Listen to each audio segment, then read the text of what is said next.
तो जी हाँ दोस्तों, फिर तब से खेसारी लाल यादव जी का एक नया होली गाना आने वाला है आप सबके बीच में। आप लोगों को बता दूँ कि काफ़ी बैक टू बैक गाने रिलीज़ हो रहे हैं और इसी बीच कल फिर से एक नया होली गाना आ रहा है SRK म्यूजिक यूट्यूब चैनल से, जिस गाने का नाम है होली में आसपास। जी हाँ दोस्तों, वीडियो में यामिनी सिंह नज़र आने वाली हैं, लेकिन अब काफ़ी ज़्यादा वजह है, यामिनी सिंह काफ़ी ज़्यादा वीडियो में नज़र आ रही हैं, तो इस पर ध्यान देना चाहिए खेसारी लाल यादव जी को, कम करना चाहिए वीडियो में, नए नए एक्ट्रेस को मौका देना चाहिए।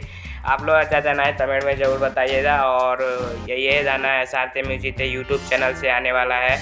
जाने तो शुभम आदरीवाल ने लिखा है, म्यूजिक है रजनी राजा का और कंपोज़र है इस गाने के शुभम तिवारी। जी हाँ दोस्तों, तो आप लोग काफ़ी ज़्यादा मज़ा आने वाला है। मीठा रंग जो आप लोगों ने गाना सुना होगा खेसारी म्यूजिक वर्ल्ड पर पिछले साल आया था, उसी प्रकार से ये गाना होने वाला है, क्योंकि SRK म्यूजिक से काफ़ी सेलेक्टेड गाने आते हैं।